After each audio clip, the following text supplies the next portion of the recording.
ग्वालियर चंबल अंचल में राजा महाराज के बीच सियासी अदावत लगातार जारी है, जहां 2023 के विधानसभा चुनाव में राघवगढ़ के राजा दिग्विजय सिंह पर ग्वालियर के महाराज ज्योतिरादित्य सिंधिया भारी पड़ गए हैं। ग्वालियर चंबल अंचल की 34 में से 8 सीटों पर राजा दिग्विजय सिंह और ज्योतिरादित्य सिंधिया के समर्थन प्रत्याशियों में भिड़ंत हो गई थी। इसमें सिंधिया समर्थक 5 प्रत्याशी जीते, जबकि दिग्विजय सिंह के 3 समर्थक ही जीत पाए। ग्वालियर चंबल अंचल की 8 सीटों पर राजा और महाराज के समर्थन के बीच मुकाबला हुआ। इसमें से 5 सीटों पर महाराज के प्रत्याशी ने राजा के प्रत्याशी को हरा दिया, तो वहीं 3 सीटों पर राजा के प्रत्याशियों ने महाराज के प्रत्याशियों को पटकनी दी है, जहां सिंधिया समर्थक बीजेपी प्रत्याशी जगन्नाथ सिंह रघुवंशी ने दिग्विजय समर्थक कांग्रेस प्रत्याशी गोपाल सिंह डग्गी राजा को हराया है, जहां सिंधिया समर्थक बीजेपी प्रत्याशी प्रद्युमन सिंह तोमर ने दिग्विजय समर्थक कांग्रेस प्रत्याशी सुनील शर्मा को हराया। वहीं सिंधिया समर्थक बीजेपी प्रत्याशी मोहन सिंह राठौर ने दिग्विजय समर्थक कांग्रेस प्रत्याशी लाखन सिंह को हरा दिया। सिंधिया समर्थक बीजेपी प्रत्याशी अमरीश शर्मा गुड्डू ने दिग्विजय समर्थक कांग्रेस प्रत्याशी डॉक्टर गोविंद सिंह को हराया। वहीं बात करें सिंधिया समर्थक बीजेपी प्रत्याशी देवेंद्र जैन ने दिग्विजय समर्थक कांग्रेस प्रत्याशी केपी सिंह को हराया।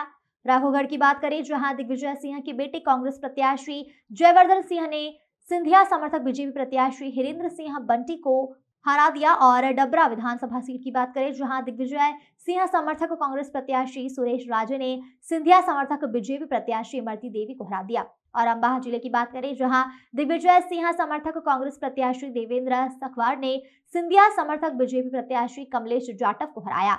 राजा पर महाराज के भारी पड़ने पर समर्थक प्रद्युमन सिंह तोमर ने कहा कि दिग्विजय सिंह ने प्रदेश को बंटाधार किया था, अब कांग्रेस पार्टी को बंटाधार कर दिया गया है। दिग्विजय समर्थक की हर पर प्रद्युमन सिंह तोमर ने कहा कि दिग्गी राजा ने पुत्र मुंह में अपने सगे संबंधियों को भी हरवा दिया। दिग्गी राजा ने अपने सगे भाई लक्ष्मण सिंह को हरवा दिया, भतीजे प्रियवत को हरा दिया। आखिर राउंड में दिग्विजय का बेटा जयवर्धन मुश्किल से 4000 वोट से उनका बेटा जीत पाया। दिग्गी राजा ने महाभारत करवा दी और पूरी पार्टी को निपटा दिया। जहां कांग्रेस का दावा है कि जनता ने राजा को हरवाया है, तो महाराजा भी हारे हैं। कांग्रेस प्रदेश प्रवक्ता के मुताबिक भाजपा की प्रचंड जीत के बावजूद सिंधिया के साथ गए 22 में से सिर्फ 6 लोग ही चुनाव जीत पाए हैं। 8 सीटें ऐसी रही जहां पर सीधे तौर पर महाराजा सिंधिया जी और दिग्गी राजा के समर्थकों के बीच मुकाबला था। इनमें 5 सीटों पर जीत महाराजा सिंधिया के समर्थकों की हुई है, बड़ी पटकनी दी है। देखो, मैं ये बता दूं तुमको,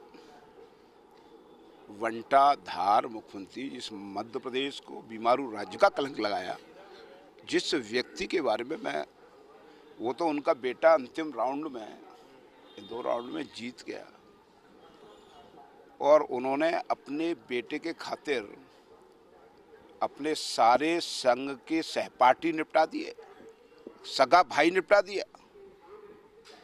समझ रहे हो? सारे सहपाठी। क्यों? एक सिर्फ जयवर्धन पुत्र मोह, उसके लिए पूरी पार्टी को ही निपटा दिया। तो जो व्यक्ति अपने भाई का नहीं हुआ यार, तो वो व्यक्ति क्या कांग्रेस का होगा? पुत्र मोह का एक बड़ा इतिहास रहा है। मैंने आपसे पहले ही कह चुका, मैंने कह दिया आपको। महाभारत करवा दी।